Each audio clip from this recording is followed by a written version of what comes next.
Hi, I'm Michael Sansolo, and welcome to Shopping with Michael. More and more, we're seeing meals that include meatless meat, chickenless eggs, and dairyless dairy. Today, with the help of an expert, we will look into plant-based proteins to see why they're gaining such widespread acceptance among American consumers. You just know attention must be paid when some of our most popular fast food chains start rolling out plant-based burgers. We'll be right back after this. Rich people know all about quality. They spend lots of money to get it. But you don't have to be rich to get the quality you want in your everyday shopping. That's because store brands from your favorite supermarket, drug chain, or mass merchandiser give you comparable ingredients, taste, and performance at prices that beat the national brands all the time. Of course, you have to be a smart shopper. Try the store brands. Use them at home, compare products and results. And of course, enjoy the savings. Maybe that's why so many rich people buy store brands too. Store brands, the smart way to get quality. Welcome back. Is plant-based food a fad, a trend, or a significant movement to be reckoned with? For decades, the best dietary advice from everyone from our grandmothers to our doctors was to eat more fruits and vegetables. Of course, that's still true.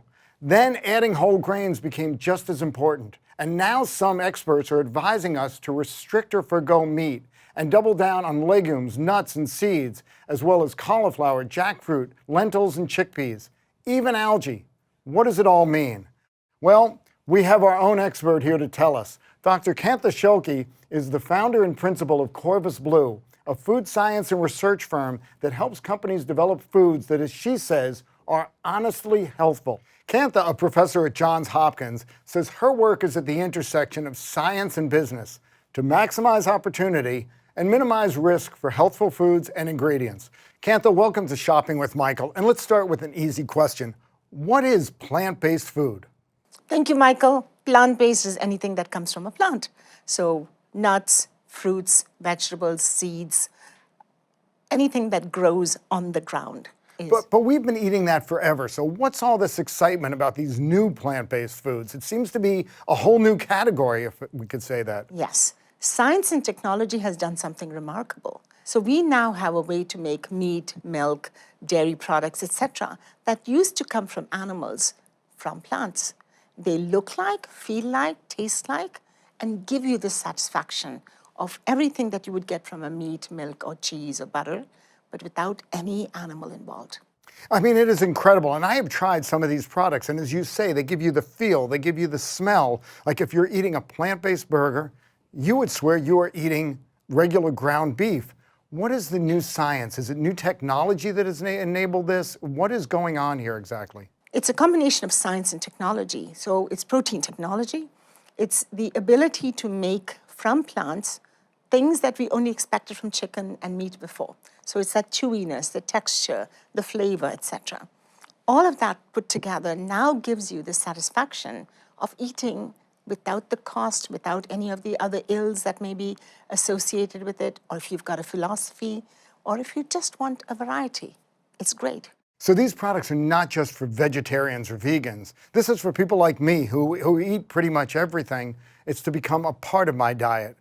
Absolutely, yes. Especially for people who eat meat, this is fantastic. So you're not eating, especially if you don't like vegetables, you're not eating something you don't like, but you're eating something you like, you are familiar with it, and now it's also good for you. But I've also heard talk, looking at this from the other side, a lot of vegetarians gave up meat for a lot of specific reasons. This is giving them the feel and taste of meat again. Are vegetarians happy with this? Or is this stuff geared for people like me who are omnivores and not so much for the vegetarians? Actually, this is for everybody. For vegetarians who wanted to give up meat, but for many, that taco or that chicken burger, chicken fried steak, this is a wonderful way to get and relive that experience without actually having to eat it. But for people who eat meat, this is fantastic because you now have a way to cut down your meat, but include other vegetables, fruits, proteins, nuts and seeds, without the taste that's often associated with fruits and vegetables. All right, let me ask you this. Is it a healthier alternative for me? Is this something I should be putting into my diet on a regular basis? anytime you're adding variety to your diet, it's healthier. So what you're doing is adding not only to your meats and milk and dairy products, products that look like and taste like those. So you've also now got products that give you the satisfaction and the benefits that you only get from plants. So you've got more dietary fiber, you've got certain vitamins and minerals you don't get in meat and dairy, and now you also have a number of molecules called phytonutrients that are good for you. Phytonutrients. Yes. Okay. These are special healthful molecules that you only get from plants, and they're very good for you. Good for your hair, your skin, everything. And you only get that from a plant-based diet. Now, Kantha, I have heard you talk and speak in the past, and you really understand the science of food. Is it healthy for me to go to this all the time? Or I've heard you talk about the importance of moderation, of having a lot of different foods in the diet. What are the best ways of me enhancing my diet? Is it all this?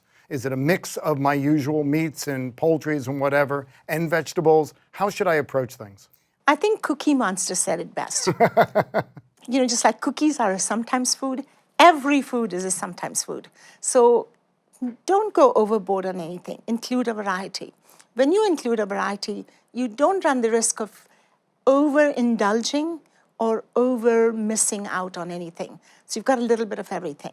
So this is absolutely healthy when taken in small quantities, but also go back to just a plain old cauliflower, tomatoes, everything else, because that's what nature intended for us, and they're good for you. So we make a lot of mistakes. I know you talk about the importance of eating foods that are like a cauliflower or a tomato. How processed is what we're eating here? Oh, this is quite manipulated because it's been punched and pulled and extracted and flavored just to look like meat. Not many vegetables and fruits look like or taste like meat or milk. So it's gone through a lot of processing. The ironic thing is people who actually want to miss out on highly processed foods are the ones that are adopting these. It's great in a pinch when you want something that feels like it, but you don't want to actually eat meat. But on the other hand, go back to the basics. They're the best for you, and include a variety. That sounds great. All right, one of the points that I started this whole discussion with, are we looking at something that's a fad here, or do you see this as something that is going to be a big part of our diets going forward? Are we all going to be eating plant-based alternatives in all different kinds of meals in years to come? Michael, plant-based is a movement that is here to stay. It's thriving because people want variety, consumers want healthy food, and consumers also want convenience. So this gives you the ability of having a variety of fruits and vegetables and nuts in your diet without all the preparation that goes into it. You know it's good for you, and it's good for everybody. So there is a plant-based product for practically everybody, the vegan, the vegetarian, and the meat eater. So the variety is really, really important. But you think it's going to be big? Because right now it's a small section in my store, and I have to really hunt it down if I want to find stuff. You see it's going to be something that we're going to see in more departments of the store, because some of it is in dairy, some of it will be in meat, some of it may be in grocery. You see big things for this. Absolutely. So did you know that milk, plant-based milks, a few years ago was only about 11% of our diet? Now 30% of Americans are buying plant-based milks.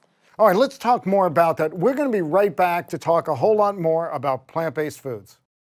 Billy works in a supermarket. He helps stock the shelves. One day, Billy figures out that there are 120,000 different items in a big modern supermarket. When he divided the number of items he usually stocks in a day into the total number of items in the store, he realized that it would take him nearly 4 years to get the job done. Of course, Billy is only responsible for the store brands, so his job is easier. There are thousands of store brand foods, beverages, snacks, health and beauty, kitchen and household products. Each store brand with quality comparable to the national brands, but less expensive. Billy smiled. Restocking store brands is a lot easier. Welcome back, and we're here with Kantha Shelke discussing plant-based alternatives to traditional meat products. And as you can see, we have in front of us a wide series of the kinds of things you can find these days in stores. We've got plant-based alternatives to meat, to pork, to chicken. Here we have plant-based burgers. You've tried a lot of these products. How do they strike you on taste? They're a very good alternative, particularly for those who've given them up and every now and then have an yearning for a burger or a chicken nugget. It's perfect. All right, let me ask you this, because you spoke about a lot of positive attributes to plant-based products. Are there limitations? Are there, frequently we find an answer and then 2 years later we discover, okay, that answer produced these 3 or 4 problems. Are there concerns you have with plant-based products? Yes, Michael. Unintended consequences is something every scientist is always worried about. So is it possible that the amount of manipulation we have done here, whether it's a chickpea or peas or nuts or almonds or seeds of any kind, all that manipulation and excessive processing, putting things together and putting a lot more than we'd normally put together, can they come back to haunt us? Could we be creating a new kind of allergy, perhaps? Because remember, allergies are all about proteins. And so we've been eating these proteins, but in smaller quantities as they are in nature. But now we've isolated them, concentrated them. Can those have an effect? I always wonder about that. And that's going to be something interesting to watch. You're the food scientist. By giving up meats, by giving up poultry, are we giving up nutrients that our bodies are craving when we make this kind of switch? I'm a big proponent of moderation and variety. So there is a place for meat and milk and cheese and poultry in our diets because they give us nutrients that plants cannot give us. There was a reason why all of these were incorporated for a complete diet. When you start eliminating them, there's a chance, if you don't do it in an educated, moderate manner, you may be missing out things, but you will only find that out much later. Yeah. So moderation, put a lot of variety, eat all of these, but also eat. Don't give up the meat and the thing. Well, we've discussed this on this show before, that it's eating a balanced diet. It's eating a lot of different fruits and vegetables, a lot of different colors, not all of one thing. Keep mixing around. Thank you so much for the insights. That was all terrific. As we have heard today, advances in food technology have created alternatives to traditional animal-based products that can satisfy even our most discerning carnivorous cravings. The quality and variety of this emerging category of foods could be a boon for all shoppers who, for any one of a number of reasons, want to eliminate or just cut back their animal protein intake. See you next time on Shopping with Michael.